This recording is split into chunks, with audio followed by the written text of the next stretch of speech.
everyone, welcome to Gosport Railworks. My name's James and today we'll be doing a new layout. This one is going to be, hopefully if I pronounce it right, the Ffarquhar branch line from the Railway series. So basically it's a Thomas the Tank layout. So I have got little Thomas here, so he'll be running around on this layout with Percy and also James. I'm just going to pop him, actually I'll pop him up on the table just so I don't lose him. Bit of a trouble when he's a little thing like that. Yeah, first things first is obviously I'm going to be building the baseboard. I'm going to be reusing as much as possible, as the only new thing here is actually the top of the baseboard itself, which I've got custom cut because it's been a bit of a problem trying to find wood the right size and length and all that lot recently, so I basically put my money down and got myself a custom sized bit of wood. It is a 3'6" by 2'6" layout, and it's vaguely based off the Mark I version of what Rev Awdry built. I think it was what Rev Awdry built himself. I don't quite remember the details, but I wanted to make myself a Thomas the Tank layout, and I will also be putting it on some wheels, so I can slide underneath my bed. So I've got a railway layout above my bed and also one underneath my bed. So I've got trains absolutely everywhere, because I've also got one layout on the wall. So first things first is, so I'm not breaking anything. That's the first things first I have to do. First thing is I'm just going to mark out where all the support struts are going to be underneath the layout, so I can basically this is actually going to be the top, and I'm just going to mark it out so I know exactly where they are. I'm going to try and do as little cutting as possible, but I do need to cut off the extra lengths here. I may not add the support strut because I'm thinking about there is going to be a river going through the layout, and I was thinking of cutting into the baseboard itself rather than build it up, because that's going to be even more awkward, and I'd actually rather have the track laying on the actual baseboard itself. I'll be using code 80 track, but that's going to be for next update when I've bought all the track. But we'll be mentioning it will be using the code 80 system, so a bit more basically just so I can use some of the set track points, because that's going to be quite instrumental in building this layout, because it's got some very small points I need to use. Anyway, first things first, I'm going to draw out everything and then work out what I'm doing. I won't be cutting any wood in the video. I'll do that off camera, because I'm quite sure everybody has got fed up of me cutting wood on half a video. So most of this will be me bolting and screwing wood together. So yeah, I'll see you in a bit.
Right, here we are with the well, the beginnings of the layout all put together, the baseboard all put together, and yeah, as you see, it does slide fairly well. That's where it'll be, underneath the bed. Quite snugly. I'll line it up a bit more neater if I wasn't just about to put it back out again. And yeah, it seems to work quite well. I wasn't planning to make it so that I can lock the wheels. However, the wheels are about here, and I can't reach all. It's not really all that much space, so I've not quite thought that all the way through. I sort of put them probably a bit more here, but I was a bit worried about clearance. But never mind, it's not going to be all that much of a problem. If I really need to lock them, I'll just lift them up and then engage them. I'll make sure that to put the well, what I plan to do is that the storage sidings here on the little map of the original layout will be on the same side as the locks, so that'll be right. One slight problem is two of these screws. There's one right over there which you probably can't see on the camera, and another one here which has come through the baseboard. That's due to these extra little bits which I put on the side there, just to make it a nice looking bit of wood all the way around. But what I'm going to do is just going to replace these with some shallower screws, so that's not going to be too much of a problem. That's just some bracing. That one's a bit more worse because I actually did scratch myself with that one, so that one will definitely be replaced. And there's also a hole here, but that's not really a problem. I can just cover that up. Another thing, all this glue on the side here, this is because this is the wood from the original Minster Road, so I'll need to clean this glue off. That'll be done bit by bit as I go along, so don't worry about that, that'll be cleared off. And yeah, that's pretty much it for the baseboard at the moment.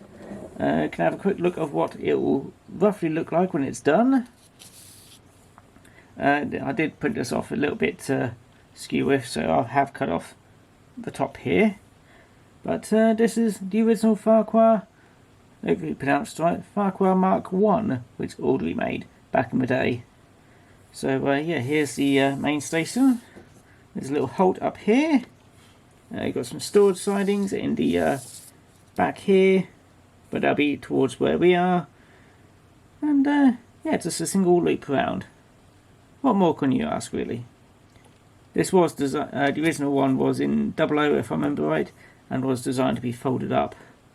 It was 6 foot by 4. Technically, I could build mine out in 2 foot by 3, but I decided to give an extra 6 inches of space on both sides, just to give me a bit more breathing room and also allow a bit more scenery if you really want to. So yeah, that's the main plan. Over here they had a control point, well, no, for the controls for the power and all that lot, then he made this one. But I decided that over here in the fiddle yard, that's where I'm going to have my signal box controls for all the points. Not too sure about these points, I might just leave them manual. Probably that one as well. Not too sure about that one. But these ones on the actual layout, they'll be controlled by a little signal box over here. So yeah, that's the plan. I should have enough clearance. Still what? It's more than 6 inches. It's plenty of space. I've got plenty of space off. So yeah, that shouldn't be a problem. One thing which I will be doing, I probably mentioned earlier in the video, but that was yesterday and I can't remember. I decided to have a break before before doing the end of this video. But for the stream, and becomes a river, I will be cutting it into the baseboard, because I just didn't really want to try and put the track on some cardboard or anything like that and then work that out, because to be honest, it's not going to be too much different really. So I'm going to be doing cut into the baseboard and then covering the bottom of it with a sheet of wood, which I have got. I have got some spare sheets of wood. There we go. And yeah, that's how I'll do it, and then I'll conform the river from that. And yeah, we'll see what that looks like when it's all done. So yeah, that's the plan. I've got Thomas here just to prove that it is indeed a Thomas layout, because here's a Thomas and he is on a layout. Incomplete layout, but still he is on a layout. So yeah, that's pretty much it really for today. Do let me know what you think. I know everyone else has done a Thomas layout and it's been done before many times, but nuts to it. I want to build my own Thomas layout. I've been watching Thomas since I was 6. So that's 30 years of Thomas for me. So yeah, time for my own Thomas layout. I've got the characters, I might as well. Anyway, do let me know what you think. If you do like it, feel free to like, comment and subscribe. If you didn't like it, well, I hope you enjoyed it anyway, and I hope to see everyone again next time. So it's goodbye from me, and it's goodbye from Thomas. So take care now, and I'll see you again next time. So bye bye now.